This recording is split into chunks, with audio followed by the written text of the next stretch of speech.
Whoever is asking for the doubts for the educational round, the last round, global round, or any code forces round. So this is the class plan that we discussed all the uh, contests for a week on the 4 or 5 different platforms that we have mentioned in the course rulebook.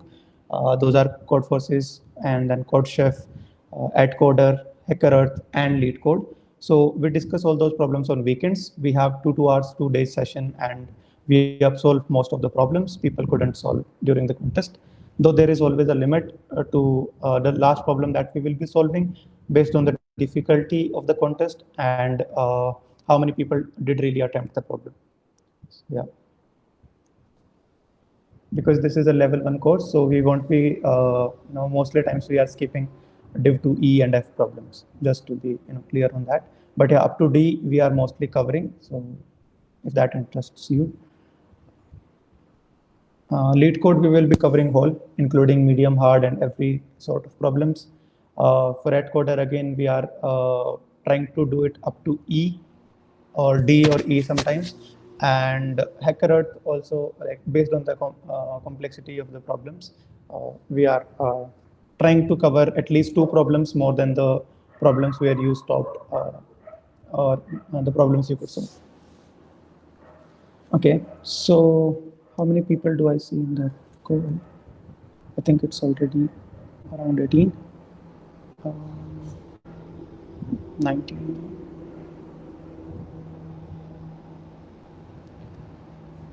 Okay, so we are,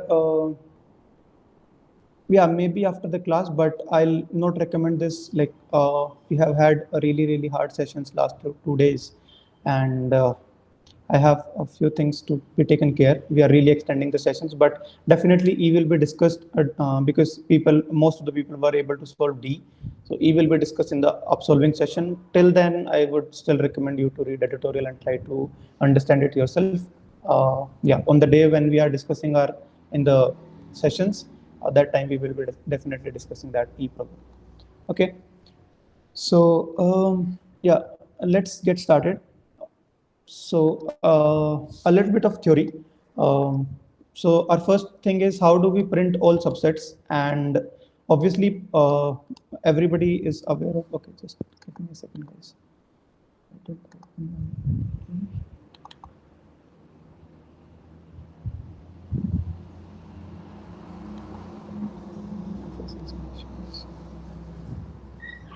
Okay.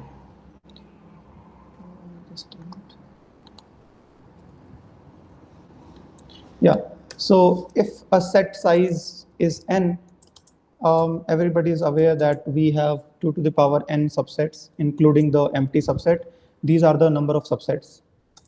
So obviously, this problem cannot be solved if you want to print all subsets. Then this problem won't be asked for constraints greater than 20 and greater than 20. Then it will be like more than 10 to the power 6 things and 6 subsets. And then anything related to that won't really be asked. But if n is less than equal to 20, we can definitely ask such problems. So let us suppose I say this. We have 5 numbers in an array, let's say 4, 11, 2, 7, and 10. We want to print all the subsets, like probably 4. Then I want to print 11. I want to print 2, 7, 10. Then 4 and 7, 4 and 11. Then probably 4 and 2, and so on. Like all the subsets, which will be around like 2 to the power 5 subsets will be over here. So we want to print all of them. So for this, like I won't ask it to the people because this is like part of the theory for the session. So let's not discuss it as a problem. But we definitely have problems based on this idea. Let's just discuss the idea first. So few things. One is bit shifting. So let's say we say there is a bit, bit 1. Now we want to shift it to something to the left. Let's say I say 1 shift to the left by 0. So that means it didn't shift. So it still is 1. Let's say now I say 1 and shift it by 1. So what does that mean is 1 was over here. So it attached the 0 over here and shifted it to the left, like by 1. Now if I say less than 2. So that means it has shifted the bit by 2. So basically that means we are representing this number when we are saying this. So that means this denotes this number in binary representation. So basically what I want to say is, if I say, okay, this LL is just as a habit, like we want to say if the number exceeds the limit of int, so LL can be helpful in that case. So if I say over here, let's say n, okay, so that means this is equal to 2 power and that number n. So yes, so this is the binary representation of 2 power 1. This is the binary representation of 1, 2 power 0, and then this is the binary representation of 4, 2 power 2. So basically we want to understand this behavior, that this basically means 2 power n, and this will be actually just setting this single bit from back, we can say nth bit, and then all other bits will be 0 for this number. So how does that help us? We also want to understand one more thing. Let's say there are two numbers. One number has this as its binary representation, and the other number has this as its binary representation. Then what will be the AND operator of this? Like if I say number 1 and number 2, then what will be? This AND is a bitwise operator. So it will go bit by bit and calculate AND for each bit. So I think people must be aware of this thing, that 1 and 0 AND is actually 0. 0, 0 is again 0. 1, 1 AND is 1. Then again 0, 0, 0. So basically this is our AND. So this is another thing that we want to be aware of. So how does these both, this idea and this idea help us? So if I want to check, given a number, let's say this was the given number, and I want to check if the nth bit of this number is, if nth bit of this number is set. So how can I check? So nth bit number is this. Take AND of the original number with this number, which is, let's say, in this case, it could have been something like this. Only this bit is set. So I'm checking, is this bit set? So I'll do this kind of operation, and then I'll take AND of both. If that AND is non-zero, that means this bit coincided with this bit, and that's why this bit is set. Now, using both of these ideas, we can actually print all the subsets. This is how we will do it. Let's say currently we have only 3 elements in our set. So I'll represent numbers like this, 0, 0, 0. I'll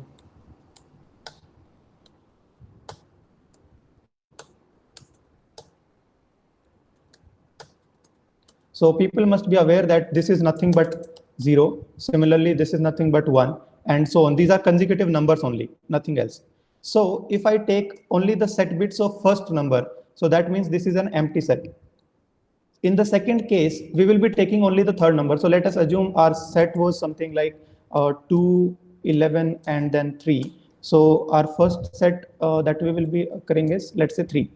And similarly, then the next will represent set as 11. We will be taking the number corresponding to the bit. So you can see that this bit sizes over here, they should be equal to the size of the set. And then we can iterate all the possibilities over here. And then to represent each set, just take the ones which are bit sets. So to write up the code for the same thing, we can do something like this.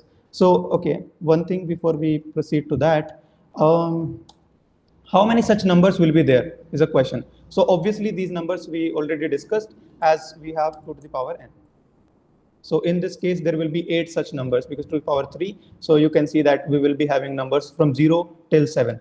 0 till 7. I'm again mentioning it starts from 0 and it ends at 2 to the power n minus 1, where all the bits will finally be set. So now to write this as a code, so what we will have to just do is we call them as a mask. Let's say, okay, I'll keep this thing just for the explanation purpose. So we can say for int mask is equal to 0. So mask represents these numbers, okay, and mask will go up to, mask is less than up to what? This is 2 to the power n. So that means it will go up to 8. Less than 8 means it will go up to 7. Then we say mask plus plus. So mask is initially 0, then it becomes 1, it becomes 2, it becomes 3, it becomes 4, 5, 6, 7, and so on. Now I want to check for the current mask, which all are the set bits. So we know that mask has only 3 bits. So I'll say 0, n bits. In case of 3, it's just 3 bits. So basically I have now, I am iterating through these things for each mask, through these 3 bits, through these 3 bits, through these n bits. And what we will be checking is if the mask, the original number, and we want to check, is this ith bit out of n is set. So we say mask, and for the ith bit, we can say there is a number like this. So this will make nothing, but this will make something like 0, 0, 0, 0, 0, 0, and only the ith of them will be set, right? And that is what we want to check with the original number, whatever that random number is. We want to check, is the ith bit of that number is set? Yes. If it is so, then include this number in the set. So include current number, like what you can say is, okay, include a of I into our set. So this way you can actually do you can actually show up all the sets. So let's say what I'll do is we can say cout AI, just as simple as that, and space. Then once this set is printed, we can say slash. So this way we will, if you just print this and you are given an array int an, so this will help you print all the values, all these subsets 0, 3. So if people want, we can just replicate the same thing over here. We'll say take an input as a number and take an array, read all values, and then just copy paste this thing.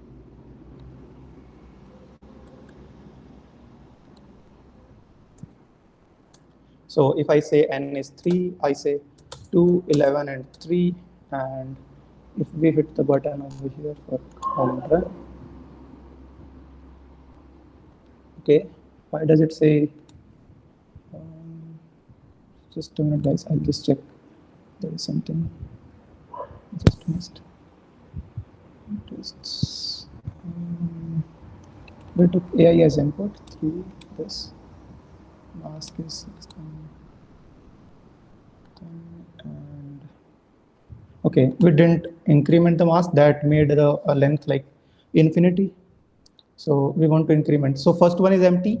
Then we have just 2. Then we have 11. Then we have 2 and 11. Then we have 3. Then we have 2, 3. So you will see all the subsets are printed over here.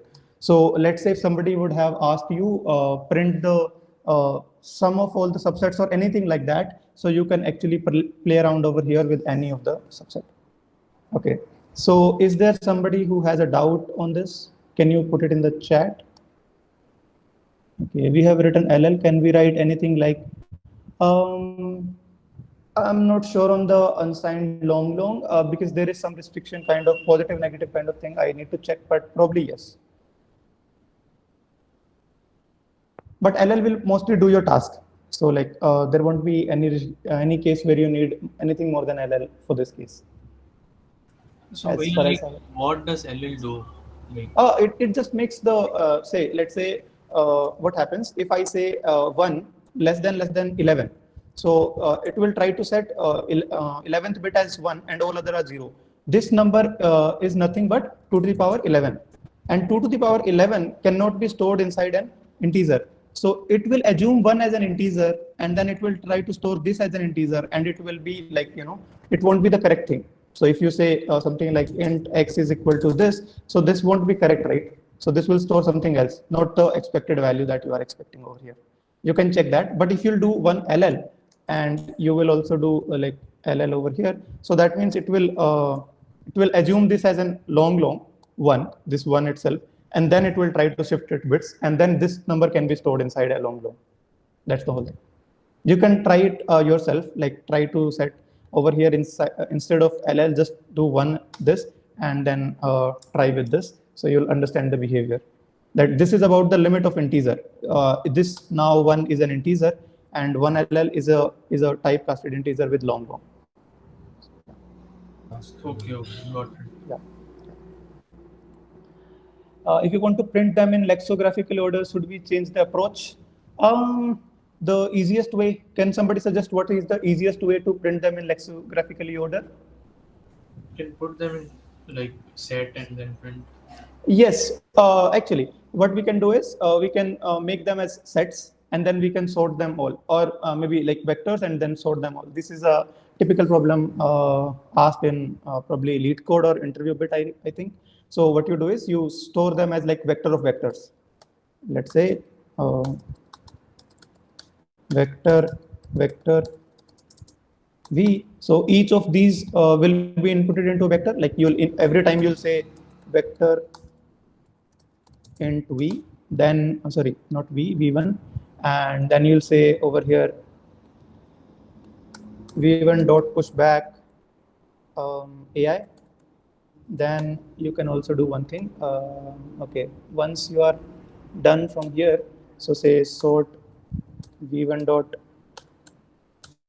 begin, v1 dot end, and then you can say v dot push back v1. Okay, just neglect this for now. So now you have your okay, you have to do the same thing for v as well. So you have to say, okay, did I move just out of all the loops? Okay, no, this is the one. Okay, sorry for the bad indentation, guys. I'll just correct it right away. So it should be like this, and then this one should be over here. And similar. Okay. Yeah, it should be like this. And over here it should be sort v and sort v. That's it. Now if you print v, like let's say you can say something like auto x v, and then you can say for auto px cout p,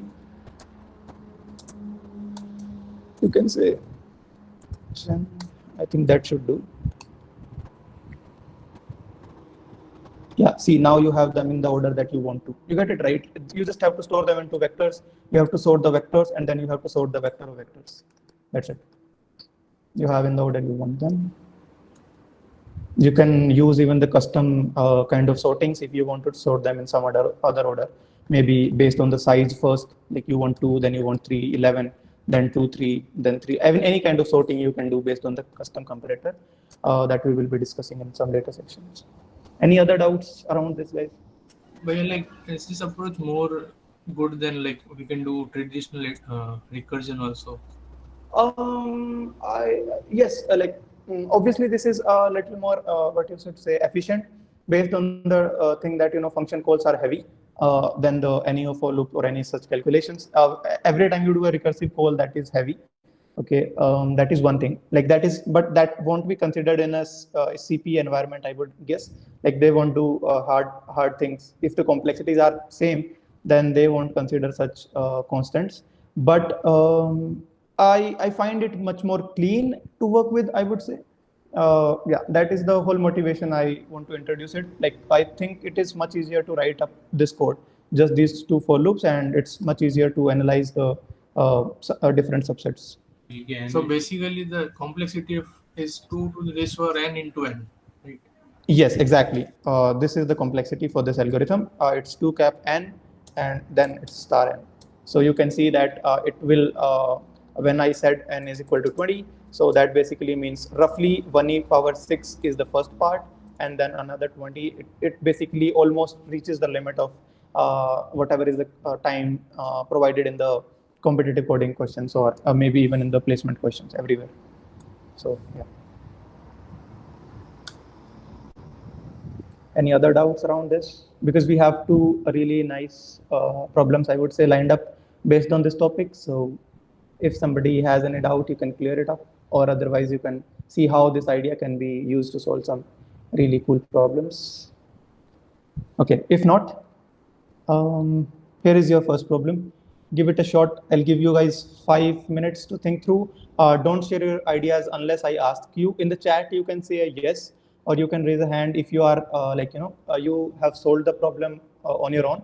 Then I'll pick somebody at random, and then we'll ask that person to share the idea. So that way, class will be much more engaging, and it will be equal for all. So let's not straight away go and share your ideas in chat. Don't do that. Just just raise your hand or put a yes in chat that you have solved this problem, or you have a clear idea.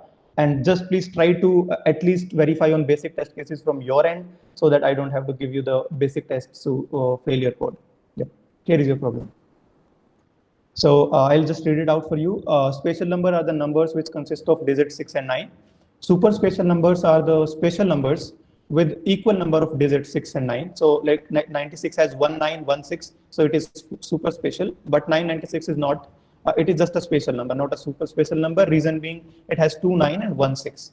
Given a number x, print the smallest super special number which is greater than equal to x. So let's say if I have had asked you a question 45, then I think your answer should be 69 for that. If I would have asked you 70, then your answer should be number x. Print the smallest super special number which is greater than equal to x. So let's say if I have had asked you a question 45, then I think your answer should be 69 for that.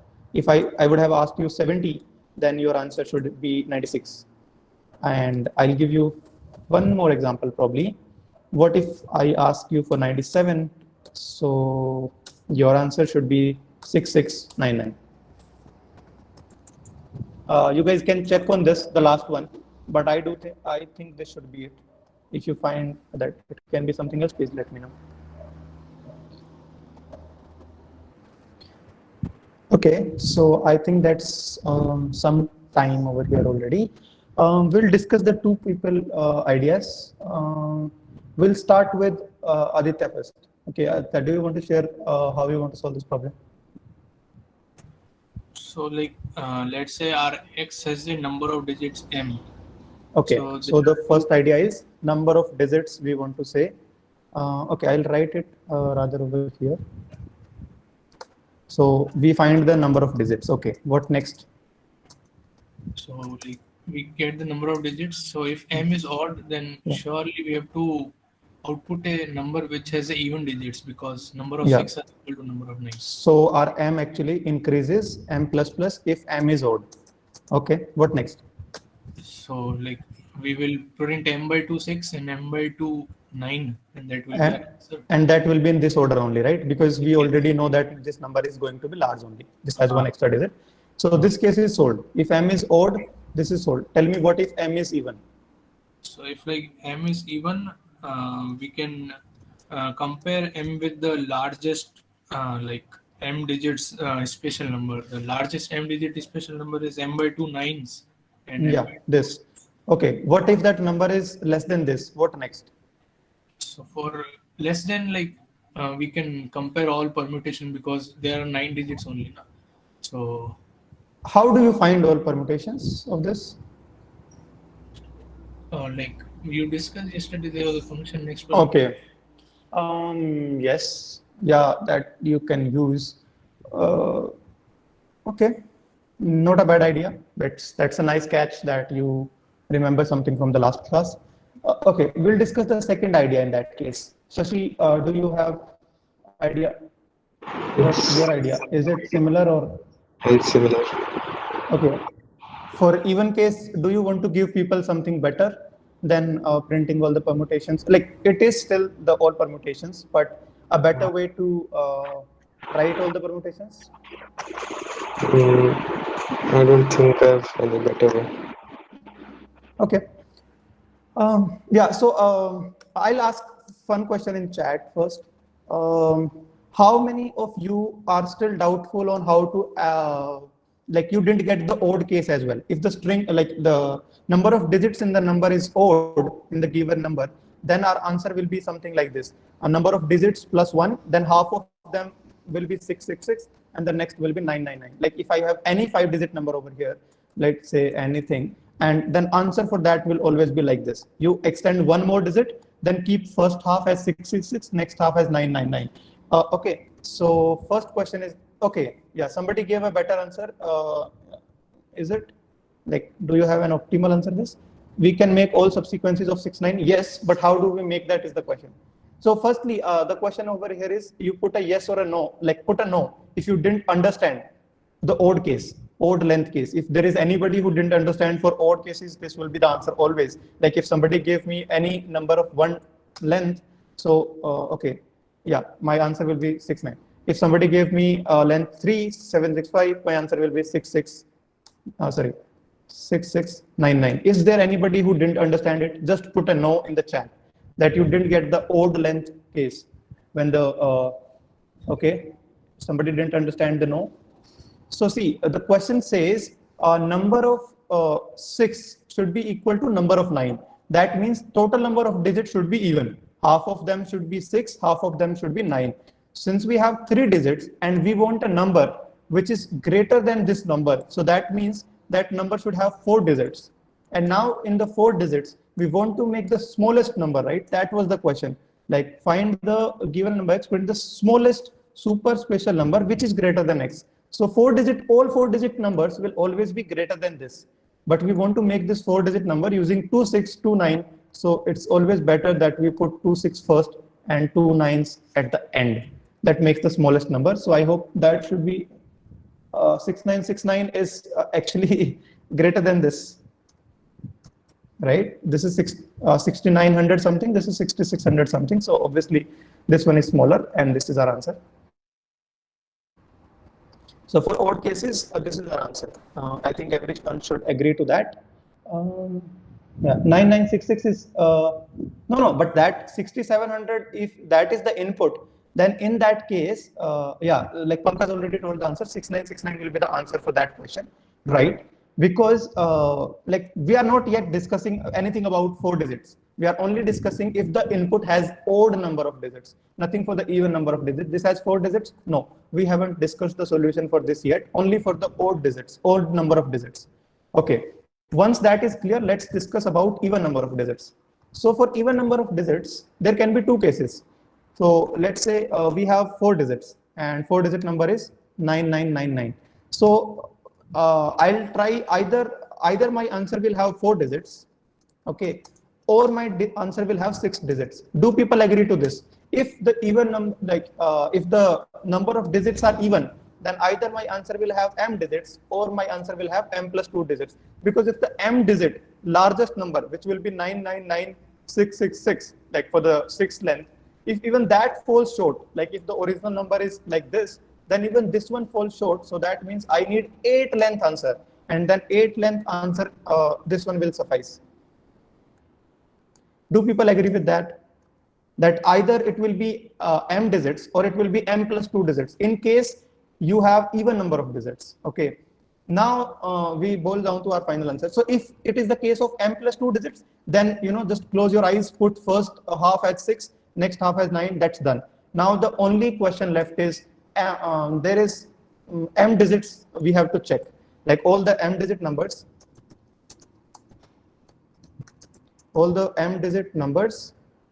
which are of 6 of 9, which contains 6 and 9, and then they have equal number of 6 9.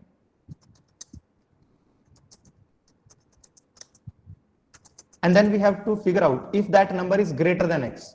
These are all the conditions we need to check. So just because we just read one idea which said subset sum, so we'll use that. How like we printed all subsets. So what I will do is I'll initialize, like let's say this m tells me that length of the subset. So I'll then what will I have? I'll have this. Whenever you say mask I is this, that means this bit is set. So let's say whenever the bit is set, we will say okay, over here I can say string result is equal to blank. So if this is set, then say result dot pushback 9. So we considered this as 9, else we consider this as 6. So that means it will give me all combinations of 6 9 9 6, whatever be the all combinations, because that 1 0 made sure write all subsets. So it will give me all possible ways of 9 6. Like if I print cout result over here, okay, and I'll just show you that.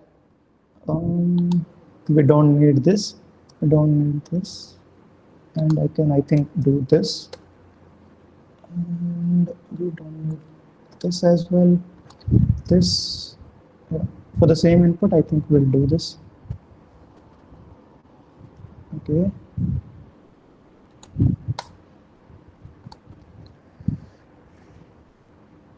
M is not defined. Okay, let's call it as n then. So because this was length 3, so it printed everything for length 3. We'll make length 4 just to be on the safer side, 4, and just for the sake of input, we really don't need this, but yeah, we are trying to read something. So see, this will give you all combinations, like all 6, 9, 6, 6, 6, 6, 9, 6, 6, 9, 6, whatever you mark it, there are all possible combinations. Okay. Now the question boils down, how do I use this? So over here, you can do something like this. Once you have that result, then check if okay, if okay result, then you have to say answer is equal to okay, if okay result, first thing, and result is greater than equal to whatever be that x, then you can say that your answer is minimum of answer comma result. So what does that mean? This okay will check, does this has equal number of 6 and 9, that we can check. It's a really straightforward thing to check number of 6 and number of 9. So we can make a different function that can check this for us. We can even do that over here, but let's say just for the clean code, this is to check. Then we will check that, okay, this result, is this greater than Rx? That is the next check. And if both of them satisfies, then whatever all the values those satisfy this, we will take answer as minimum of those answers. So basically, this is a brute force over there. Is anybody over here which didn't understand this part, that this is how we print all of them, and we can then just check if they are greater than x, okay, and they satisfy the property that they have equal number of 6 and 9, then out of those, whatever is the minimum is our answer. Anybody in the chat over here, put a yes if you didn't understand the problem. Yeah, I have a doubt. Yeah. That result is a string, right? So we first have to convert it to integer. We can convert it to integer. The other way is you can either convert x to the what do you say? No, string. but for the minimum part. For the minimum part, okay. Again, yes, probably. But even with strings, you can play. But yeah, converting it to integer, it doesn't don't need a lot of effort. It just need this s to I. Yeah. It's an inbuilt function, right? So let's not bother about it. We can just say s to I. That's it. Yeah. Okay. How to print all combinations? Sorry, you were late in the class, I guess. So maybe some other time. Or this class is recorded. You can go back and check for the first half. Yeah, we first discussed about how do we print this subset. We already discussed this, and yeah, then we are trying on the all combinations. Is there somebody still who didn't get how are we printing this? Who attended the session from start? I would expect. Then we can say yeah. Okay. So if that is it, let us go to the next problem. I hope. Okay, Aditya, do you have something to ask? No. Yeah, can we do swaps like instead of taking all the permutations of 9-6, like what we did from bit masking? Yeah. Like in the m square, we can swap the 2 digits because. Okay. Just for your knowledge, how many numbers are we printing over here? 2 power n, right? Yes. So the complexity in the worst case is always going to be 2 power n. You agree to that? Yes. Printing any of them take order of n. Do you agree to that? Yes. Printing... So, like what I mean is to come up with any of the string to store that, it will always need that length kind of complexity. Like it will need 4 operation in any case, right? To come up with that string or anything. So that means the complexity will still remain the same. Even if you do it with swaps, you might be getting even, no, not worse, I would say, but more or less it will be same. And this is the most efficient one. That also I can tell you. I'll be discussing that problem. I even in one of the session, I skipped it. I told you that next underscore permutation, we will be discussing in one of the session how it works. This is actually a little complicated stuff for the beginners. So I want people to get started with at least few basic things, and then we will be discussing such interesting things as well. How do I get, if this is the number, what will be our next number? नहीं भैया, like आप yours complexity is 2 raised to the power n into n, right? And my Yes. complexity is n square, because swapping between any two digits, I will run two for loops and choose So two digits. will you be able to print all of them? I'm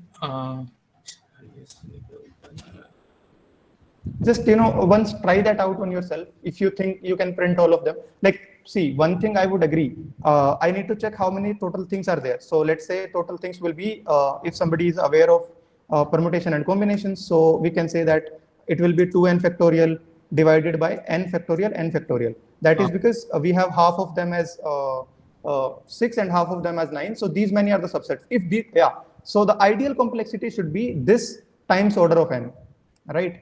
Ideal complexity should be something like this, maybe which you are trying to achieve, or right?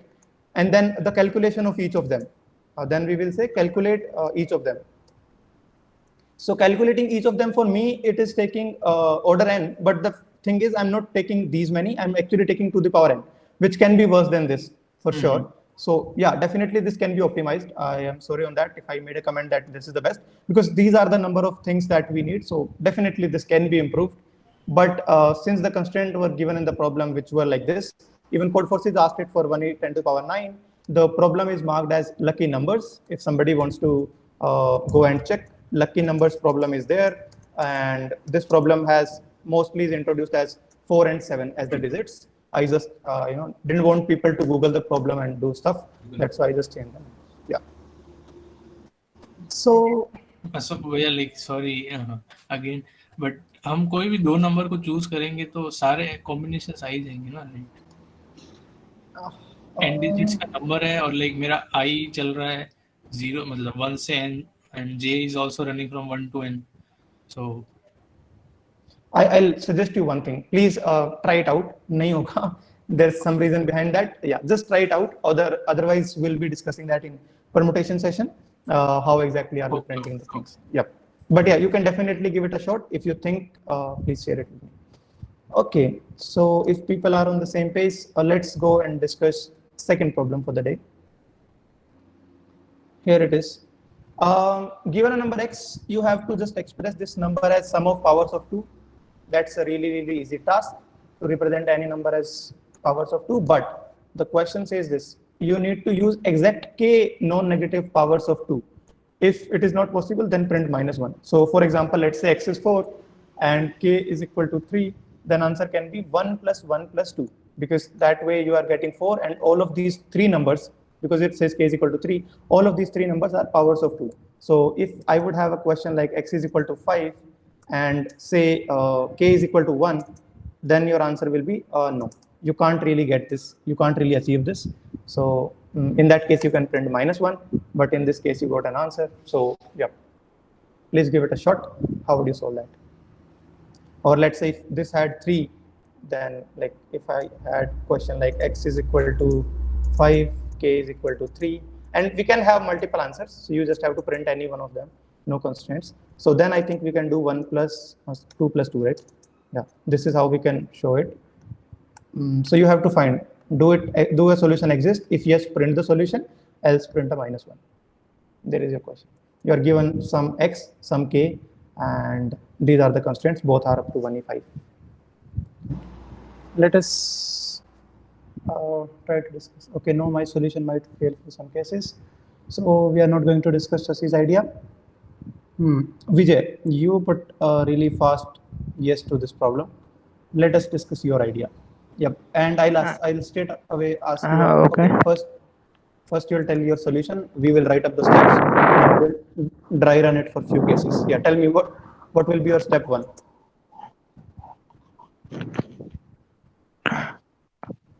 Hello.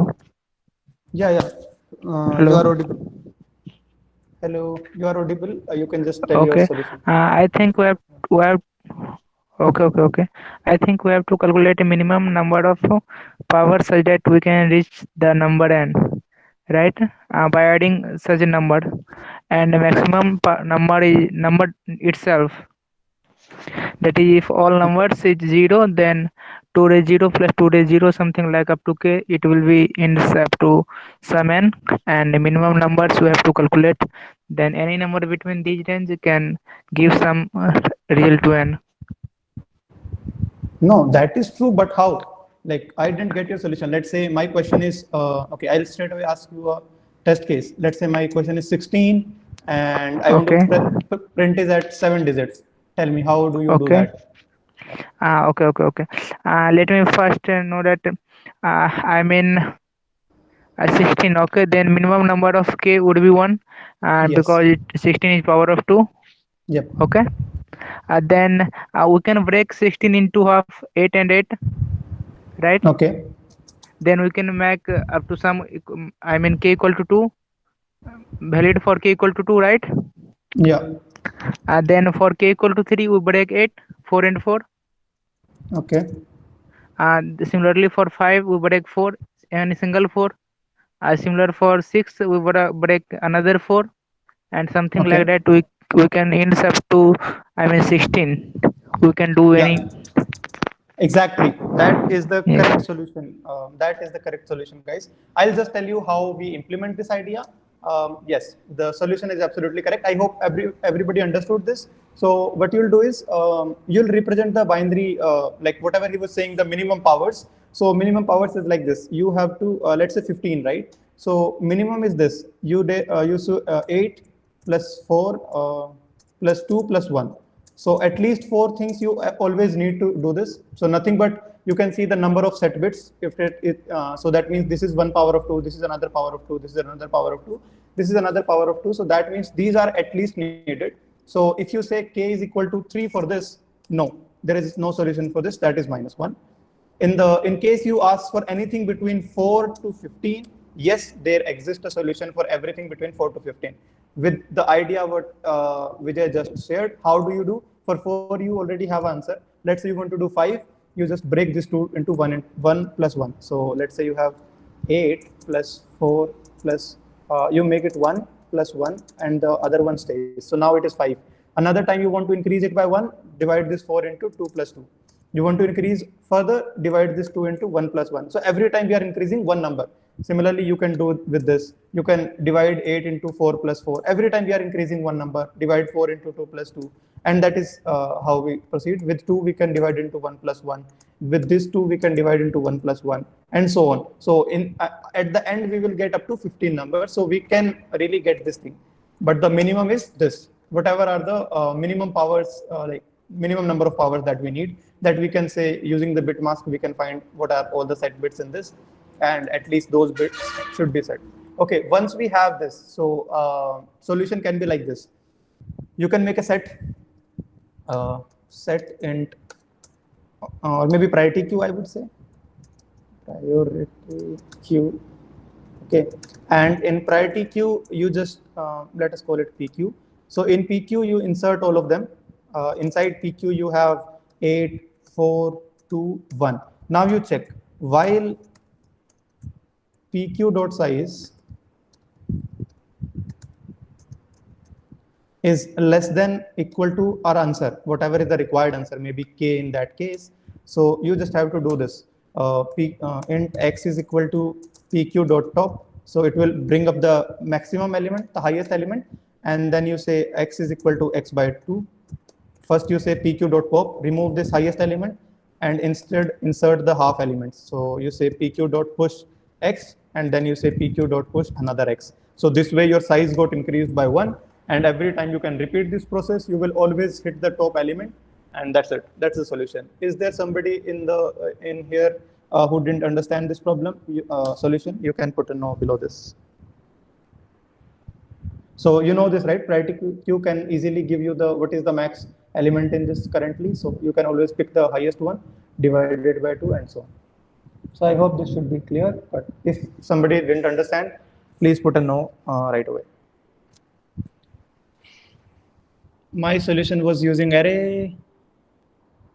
Okay, but you must be finding this solution really cool now, and I don't really want to go into more discussion. The reason being, we are already 1 hour into here, and we have covered only 50% of what was prepared for the class. Like we had 2 topics, we have only covered the first one, though I expect second one to be a little easier, but still.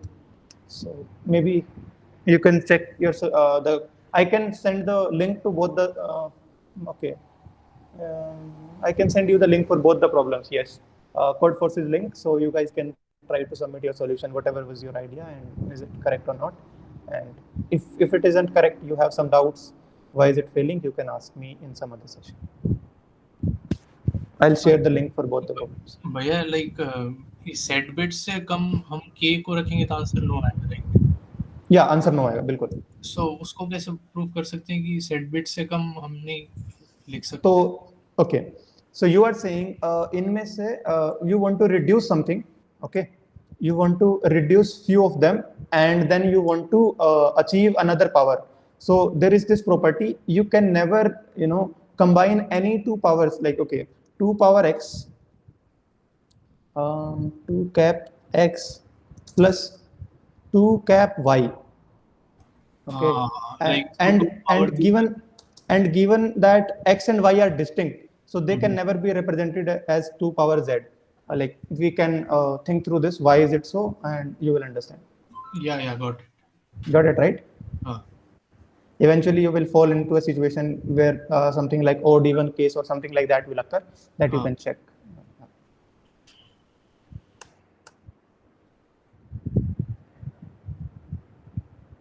Okay, so if all agrees, we'll bring up, okay, first I want just one status, a number of people who want to continue to the session, or this is already 1 hour session, we want to stop it. So just say yes if you want to continue. If you don't want to continue, put a no. So based on that, we'll speed up.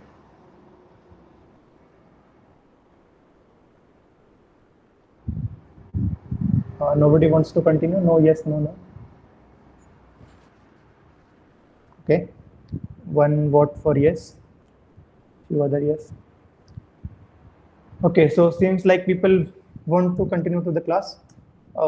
Yeah, I'll discuss the second idea for the class, which is modulo operator. So sometimes it is really useful with the modulo operator. Okay, there are lots of uses for that. So firstly, just let us just say what is modulo. So percent is this operator generally just gives you the remainder. So like if a percent b, it says, then it will say if you try to divide a by b, so it will tell you remainder. That's it. Okay, that's the first thing. So how can we really use this property? So if you have to, you know, okay, I'll tell you, let's say you are given an array 1 2 3 4 5 6 7 8 9 10, right? So if you want to combine every third element, or maybe you want to group them into 3 things. Okay, you want to group all the numbers into 3 different categories, let's say first one, second one, and third one, and the categories has this thing common, they are okay, what should I say, they are at the same distance. So 1, then 4, and then let's say 7, and then we have 10. So like the difference between the first 2 is 3, then the next 2 is 3, then the next 2 is 3, and similarly, okay, similarly if we want 2 5, right, 2 5, and then we want 8 to be in one category, and then we want 3 6 and 9 in one category. So basically what I mean is we want to categorize them such that the difference between consecutive element when sorted in a set is equal to some number k. So in this case it was 3. So they are all separated by 3 when they are sorted. So 2 and 8 we are not agreeing, but we are saying if they are sorted, then they are differing by 3. So put them into different categories. So 1 and 2 cannot belong to the same set because their difference is not 3. But these all will belong to one set, these all. So if I have to do such a division of the original array into such arrays, so this can be done using modulo operator, because all of them when divided by 3 will give remainder 1. These all will give 2, these all will give 0. And that is the property we can use. So I can say, you know, something like vector int v and then array of vectors, and the array size itself is 3. So I know that there will be 3 things. Now I can go through the array for int I 0, I less than n, I plus plus, and then I can say something like v of I percent 3, okay, dot pushback AI. So current AI, like whatever is the this element, it will automatically go to I percent 3 thing, right? So like all of these will belong to the same set, all of these will belong to the same set, all of these, like whatever are they at the position. So it is based on the positions. So their positions, these are the position, not the numbers. Like in the current solution, this modulo is taken over the position. So their position differs with this. So even if we had a number like 9 or maybe 11 over here, okay, not over here, at the position of 4, so that will belong to this one, because the difference between their indices, that is equal to 3, and that is what we are maintaining over here. So is here somebody who didn't get how this can make us help categorize this kind of thing, where all the indices which are at equidistance and the distance is already mentioned, we can we can pair them up into something. If below this, if you didn't understand, tell me a no. Like you didn't get how we can categorize all the elements which differs in their indices, they differs with this much of distance. Where I think there should be V of AI modulo 3. No, but that is what I'm saying. We are trying to say I percent 3 because the indices we are sorting. We are saying 11 and 1 will belong to one group because 11 is at index 4 and 1 is at index 1. Or maybe you can say 0-based indexing, this is at 0, this is at 3. Both of them modulo is 0. That's why I am putting 1 and 4. So we are not saying the numbers should be differing. We are saying about the indices they occur at, that should be differing. Okay. Yeah, in that case, we will take I percent 3. So if anybody has doubt, we can discuss that. Otherwise, on the idea, we have problems to solve. Anybody who is not aware of how modulo operator works and who is not comfortable with it? Okay, so I'll take it as a no. Let's get started with the problems. So here is your first problem. Okay, it seems like a big one, so I'll read it out for you. So we are saying that we are given an array A which contains only zeros and ones. Okay, you want to go from the left of the array to the right of the array, rightmost of the array, like till the end of the array. So what you have to do is start at the pth term, like you can say A of P, if they are indexed 1, indexing is starting from 1, then you have to pick the pth element. Then you have to pick p plus kth element.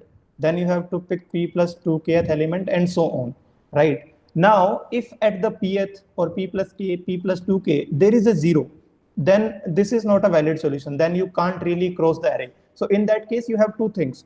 Either you can make any AI which is equal to 0 and convert it to AI equal to 1, so that it helps you in your path, and it will cost you X per change, right? Or what you can do is you can delete one element from the front at a time. Like you can, so like first you deleted first element. So what that helped you is, what was the pth element? Now the pth element will be next to that element, and then p plus kth element will actually be next to that element, and then you have the whole new series. And in that series, you can check how many cost zeros are there, and then you want to convert them to 1. And again, even this operation will require cost y when you delete. And you can delete multiple, like you can delete one from the front. Then you see, no, I want to delete one more so that everything is shifted to the right, and so on. You can do that. And then finally, obviously, you don't want to reduce the array size such that it becomes less than p. In that case, you don't even have your first jump. So you don't want to do that. And find the minimum cost to travel from the left of the array to the right of the array. So I hope the question is clear. If not, please let me know.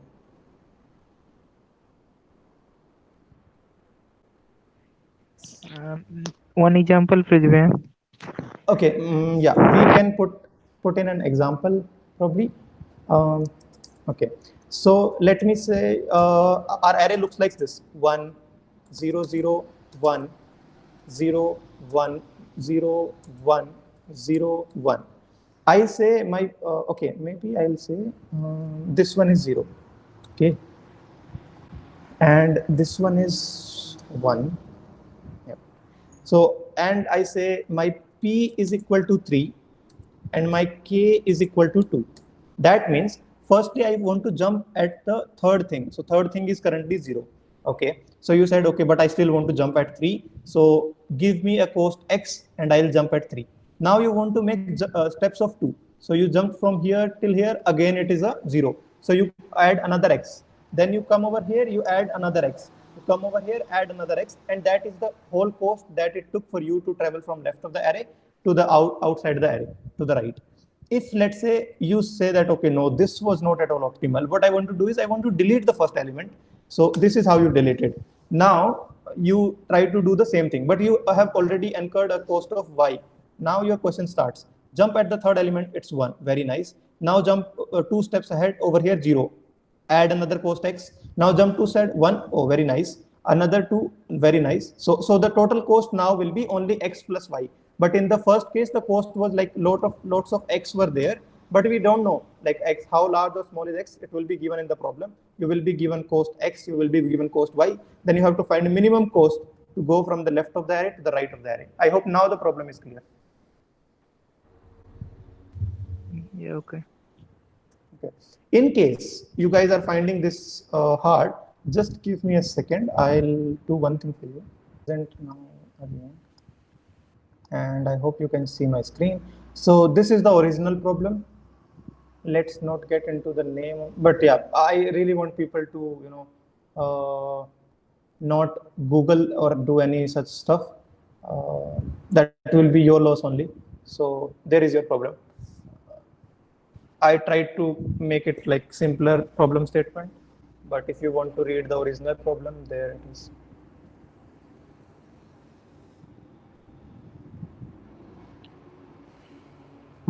Okay, let us say we'll discuss with Aditya first. Yeah, Aditya, do you want to share your idea? So, Bhaiya, like as you just introduced modulo operation, Yes. so what we can do is like we have to start from P, right? And the next jump will be P plus K.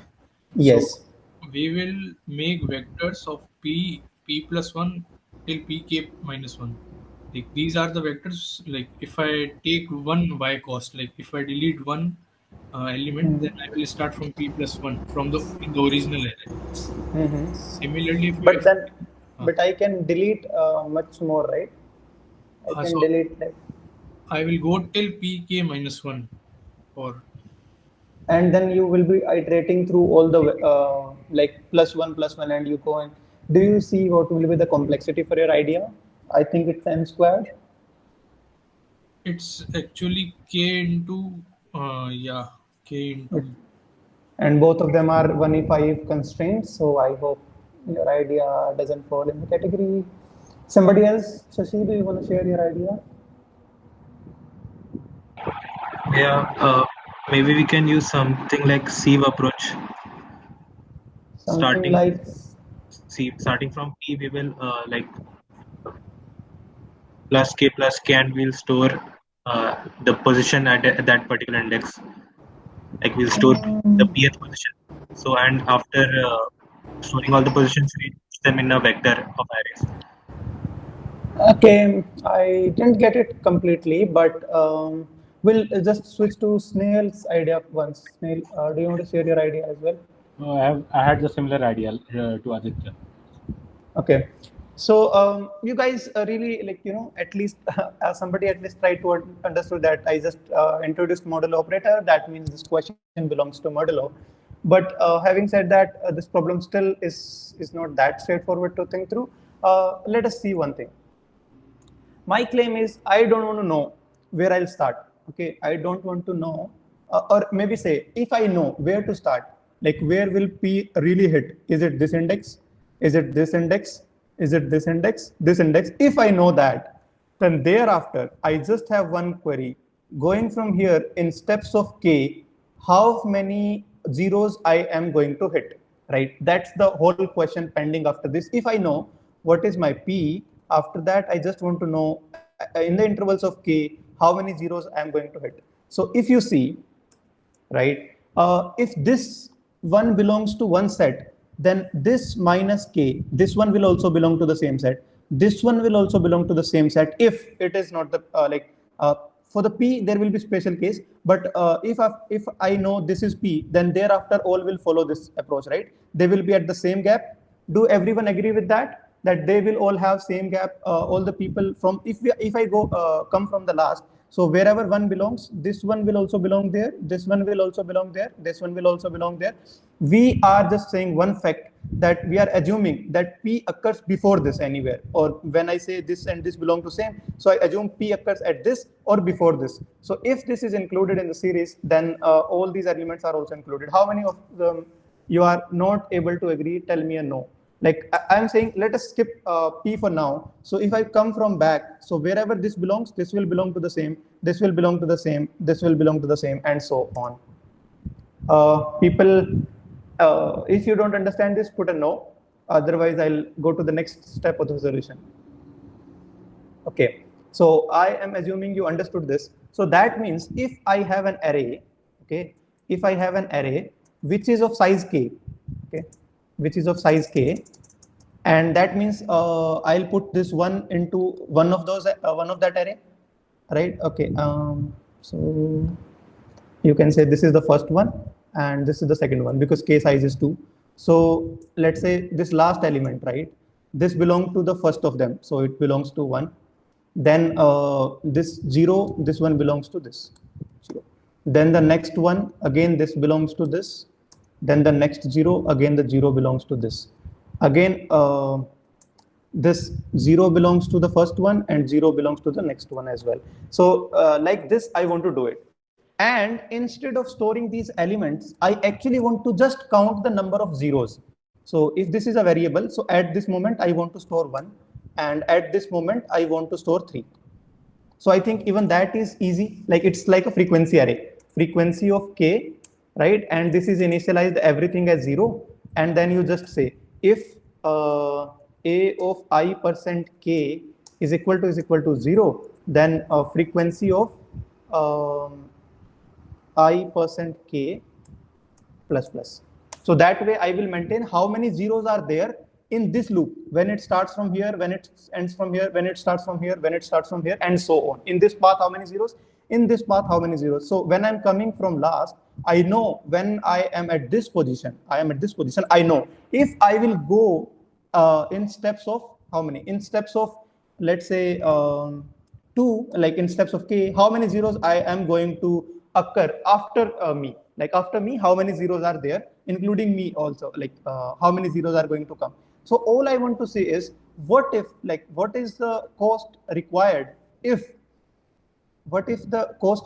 if p hits me directly? So if this index says p hits me, then it says, okay, there are 5 elements, but they could hit me only when there were 2. So just delete 3. So it will say the cost is, what is the current thing in the frequency array for my index, for my loops, what is that? And plus it will be how many to be deleted from front. Let's call them count, and star cost y.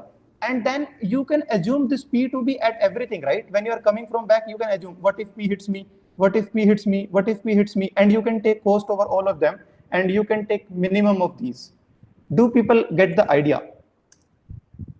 We can take from back, we are saying what happens when we will go in the front process from here. And now we just want to say, if what is the cost required if I am the one who will be p. In that case, I just need to delete the anything number of things. So basically you will start from here and you will stop at p minus 1, because nothing before that can act as a p. So in this process, you end up over here.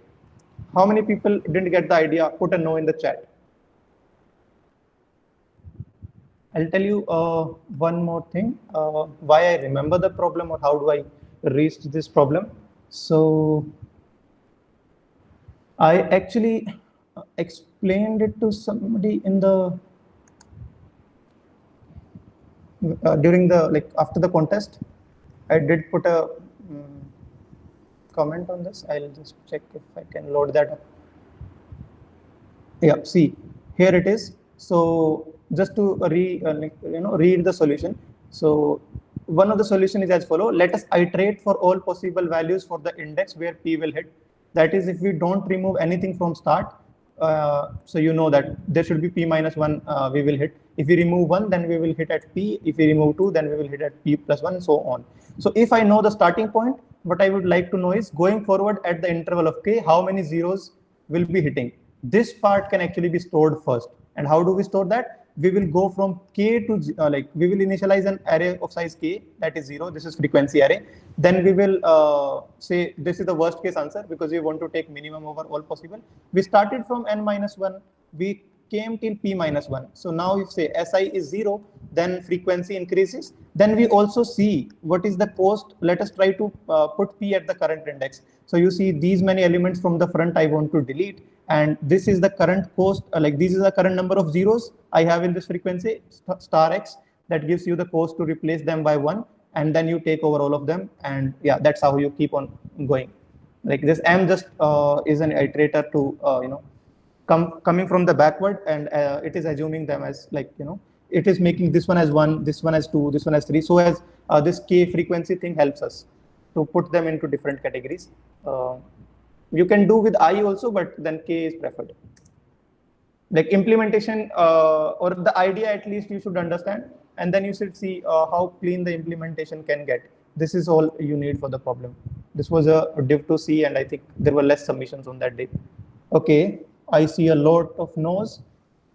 Even after the explanation of the idea, I just want a confirmation. Even after that reading of that solution, people still have a no on this. I'll do a okay. Aditya still has a no, or we'll definitely go through the solution again. Let us say I'll take the sample test from the code process. That will have a little better thing, I am assuming. So, okay, can I quickly get this somehow? Okay, there is one of the input test case. We will try to solve this.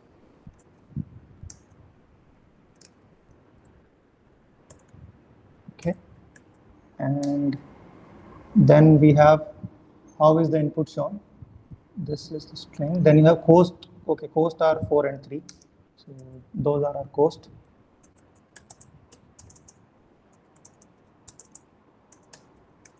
And one more thing you are given is 2 and 3. I think P is 2 and then K is 3. Okay. So P is equal to 2 and K is equal to 3. So let's say here is my array of size 3, and this is initialized as 0, and as 0. Okay, I made a counter M, which is initially as 1. Okay, now I start from the end. I say, is this 0? Yes. That means go to M%3. K is 3, right? Yeah, M%3. So that is 1 only, and increment this 0 by 1.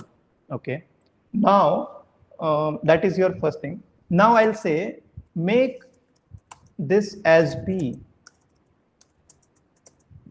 How much cost will be required to make this as P? So P is jumping at the second thing. So if I have to delete these many elements, do you agree to that? How many of them are there? 2 plus 2, 4, 6, and 8. So that means it will give me another cost of 8 star. What is the cost Y? And plus, I see that for this, the current frequency is 1. So only one of them needs to be converted to this. So it will be 1 star X. Now I said, okay, this is 1. Now let's increment our M. That means we come to the next element from here, 0. Again, 2% this. So I incremented this as 1. Now again, make this as P. Make this as P means I have to delete these many elements, which is 9. 7 this time. If otherwise it was 8. Then this 4, 6, maybe this was 10 or 9. Yeah. P is 0 based indexing or like 1 based? You can do any based, that shouldn't be a problem. All I'm saying is, let us assume whatever this be, we are just discussing about the idea, then we can think through that. Okay. So here you are P is whatever base index, right?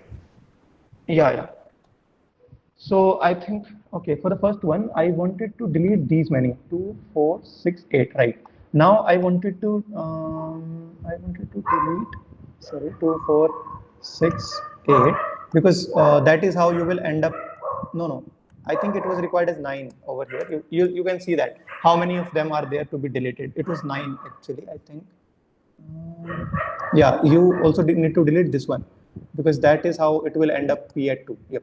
So in the first case, you want to delete all of them so that P is 2. So you just end up at the first index and then you fly out. And in that case, you just need one platform. So that is given by 1 star X and 9 star Y gives you removing it. So next time this will be 8 star Y and plus whatever is the there. So you can say 1 star X. Next time M is 3. Again, you see that this is 0 and 3% 3 is 0. So again, this one you make 1. Make this as P. Then what will be my cost? My cost will be 7 star Y plus 1 star X. Now I come to this position. This is M is incremented to 4. That means we are now at this index and this is 1. So I really don't need to increase anything in this one. Otherwise, I would have increased this, but now I don't need to increase. Now make this as P. So what will be the cost? Cost will be 6 star Y plus 1 star X, not 2 star X, because we know that going on this path forward at the interval of K, I will hit only 1, 0. Now I came to this, again, this will stay, and I'll say, when I say M is equal to 5, so remainder will be 2. And because this is 1 already, so I don't want to increment this one and make this as P. So this will give me 5 star Y and plus 1 star X, right? Then I'll make M is equal to 6. Remainder becomes 0. And in that case, this is the element, but this is 0. That means this will increment to 2 remainder in the frequency array. This will increment. So now if I make this current as P, make this as P, I'll just copy paste. So that will require 4 star Y, 4 to be deleted. And because there are 2 zeros on this path, so it will be 2 star X.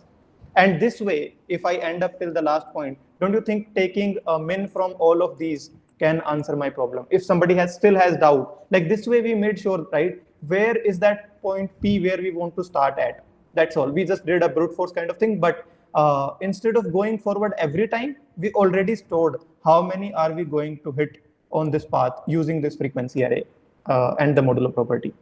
I'll look for the chat once if people are still not getting. Aditya, is it still a no? Like, I'll just put a line again.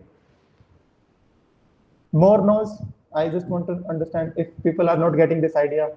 Okay, Aditya got it. Other people, if somebody didn't get it, you can put it in the chat. Put a no. We'll try to explain it. Like if you are here spending your time, you should be getting something out of it. There's no point in just wasting your time.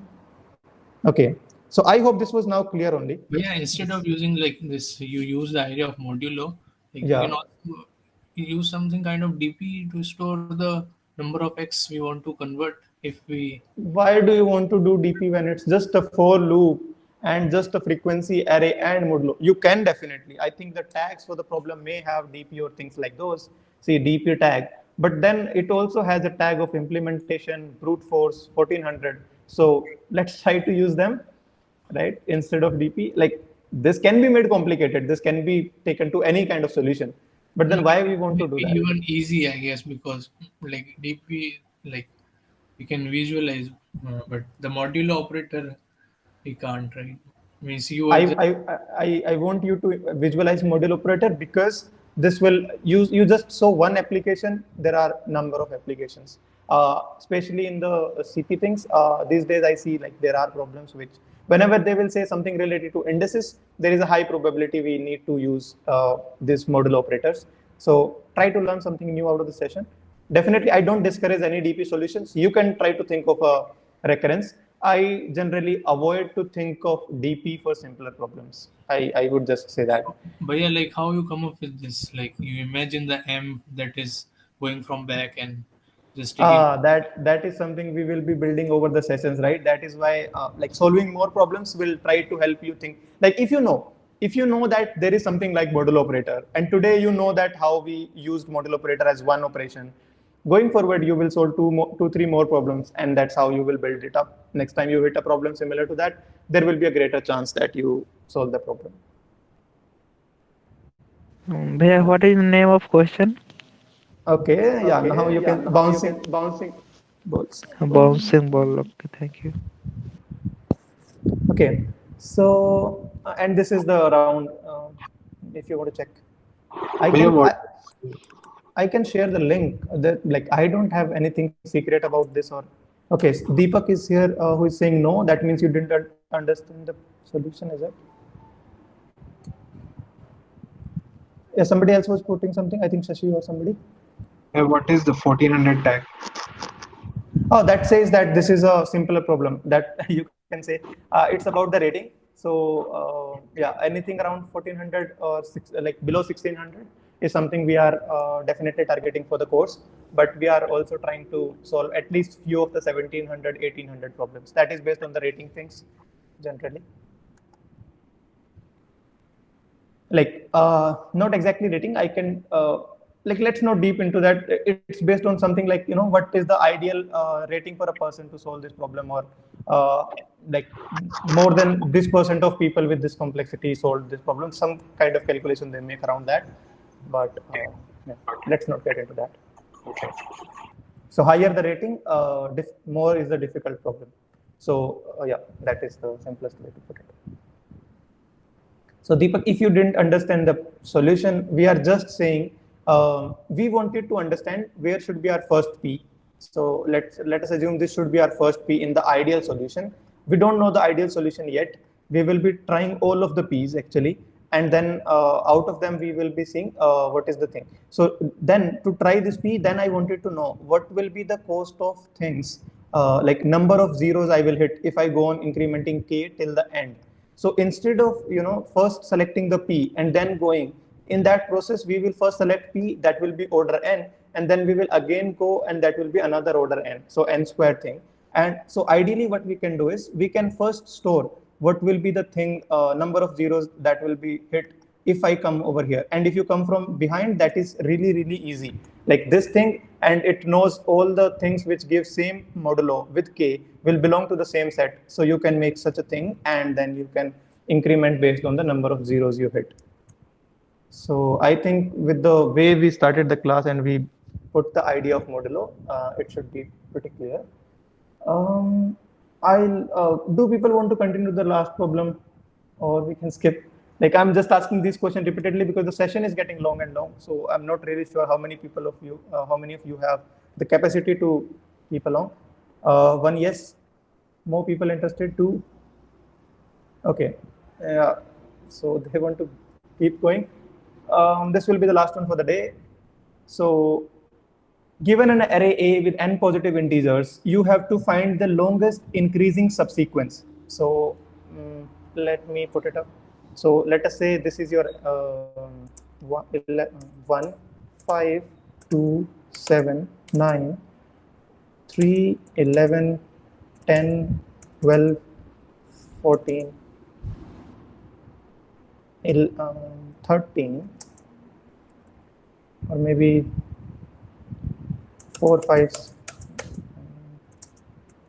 something like this. And if I want to ask you what is the longest increasing subsequence, you will probably come up with 1, 2, 3, 5, 6, 7, 8, 9, 10, 11. That will have the longest length, right? This is the standard problem, which we call longest increasing subsequence. But there is a problem. Let's say if you select 1, if you select 2, if you select 3, and write their indices. So 1 is occurring at 1, then 2 in your solution is occurring at 3, then 3 is occurring at 6, and so on. You write their indices. So my claim is whatever is your answer, those indices difference should be same. Like it should be K.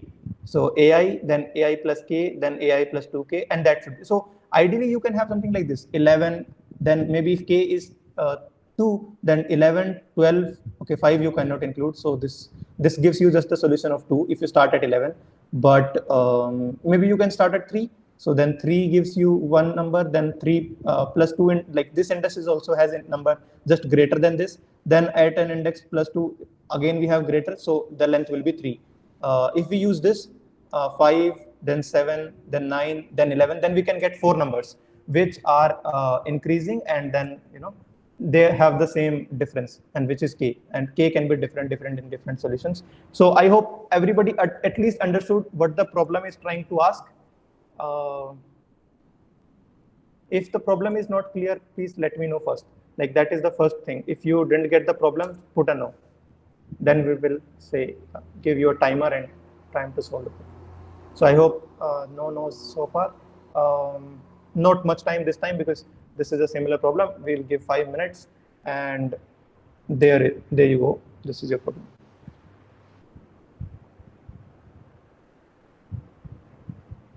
That's it. This time we'll give Shashi an opportunity to answer this one. Yeah, Shashi, what's your idea for this? Yeah, we'll make a vector of array and then we'll start pushing b at I mod 3, and we'll only push if the number is greater than the previous number that we have already pushed. And if it is not greater, then we'll take the size of that particular array and then make it clear and clear that particular index, and then we'll just compare like minimum of that particular size comma in the minimum element. Yep, sounds great. Just one question around that. What do you think will be the complexity for the problem? Complexity would be O of n. Yep. It will work in order n, and this your solution works. Vijay, you had a similar idea or something else?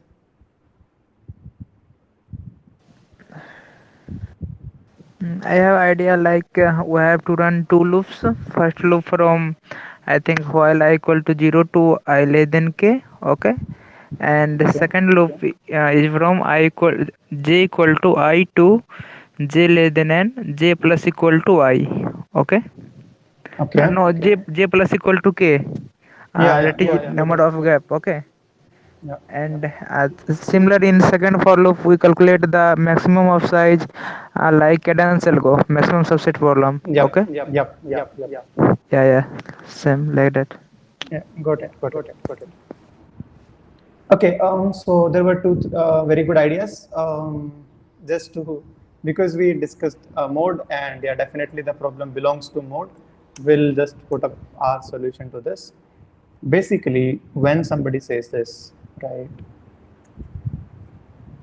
we can make vector int v sized k, and then we have 0 and there is a vector, then we have 1, then again this 2, again this, and so on, right? This is how we have them. We just made them, we didn't sort anything, they are still in the order they appeared in here. So now I want to calculate max over them, right? And now we want to solve each of the individual vectors. That is the problem left. Now that means I have an array which is 1, 5, 2, 6, 7, 11, something like this. What is the answer for this? For 1, the answer is 1. For 5, the answer is 2 because this is greater than this. Okay, 2 is less, again, your answer becomes 1. Then 6, greater than 2, answer becomes 2. 7, greater than 6, answer becomes 3. 11, greater than 7, answer becomes 4. And that's it. You take max of them, which is 4. This is your answer. So if you are greater than your left, then you increment your answer left plus 1. Otherwise, your answer is again 1. You are starting it yourself. And that is how, and then you just take the max of this. And because you already know that these elements are those k difference elements, so you don't need to do anything after this. Just take the max of this. And over all the things that we had, like from the 0, 1, from the 1, 1, and all those arrays, you want to take this. Anybody has doubt in the solution, put a no in the chat if you didn't understand the problem. I think solving each array is not that difficult, right? This is the how you solve each array, and then how we split into array is again based on the modulo. Okay, please again. Hey, once again, please. Somebody can. Yeah. So I'm saying, let's say this is your array. Control C, and let us take this over here. Okay, and I will say my k is equal to 5. So I will make 5 such sets. In the first set I put 1, in the next set I put 5, in the next set I put 2, in the next one 7, in the next one 9. Then I put 3, I put 11, 10, 12, 14. Then I put 5, then I put 6, 7, 8, and 9. Again, I go 10 and I go 11. Right? Now I want to solve this vector. What will be the, okay, now you got it, right? These are the ones which follow that first property. There, the difference between this and this index is k, difference between this and this is k, this and this is k, this and this is k. All of them follows those property within the vector. Now for the current one, if you ask me what is the answer, so up to 1, this answer is 1. 3 is greater than 1, yes, that means our answer becomes 2, that the length 2 is, there is an answer of length 2. Then 5 is also agree, yes, length 3, 10 also agrees, length 4. So you can actually see your answer is 1, then you will pick 3, then you will pick 5, and then you will pick 10. They are all at the difference of 5, and then they all also follow up, that they are increasing also. Similarly, you can see 5, 11, 6, 11. So in this case, you can only get a max of 2. If you start at 5, then you will have to end at 11, because the next element you will put over here is 6. So that means the increasing length can be just up to 2. Similarly, if you start at 6, you can only get up to 11. That length will also give you just 2. This one gives you 4. Again, this one gives you 2, and this one again gives you just 2. So I hope then you can see that, okay, what is the best out of them? 4. So that means that is our answer. You still didn't get it? Put it in chat. I'll just, okay. Yeah, I see people have problem with the CPP. Okay. Yeah, I'll, like for the current session, k is 100. Do we make, yes? You can, if somebody is already aware of this, we can make such vectors like v up to 105 vector int v 1 2 3 4 5. This we will be doing when we will be doing graphs. This we will be doing. We can make such, but the thing is, in each of them you push something, and then the total over all of them, that should not increase your thing above this, like whatever that limit is for an array. Because if we have k equal to this, then all of them will have only one element, right? Or one or two elements. So our total numbers will still be in range. So as long as we use the same type of memory, it's not an issue. Was the other two solutions were same? Yes, they were more or less saying the same thing, but not that clean. I think the solution over here now seems clean to you, right? They were doing it in the same for loop using some sort of things. But I think this way, I just, for the explanation purpose, we did this. Otherwise, we can even do it in the for loop itself, where I can see that, okay, last element it was 3, and so on, like using maps or something. But that is not required. We wanted to have, in here, we are making 2D vector, yes.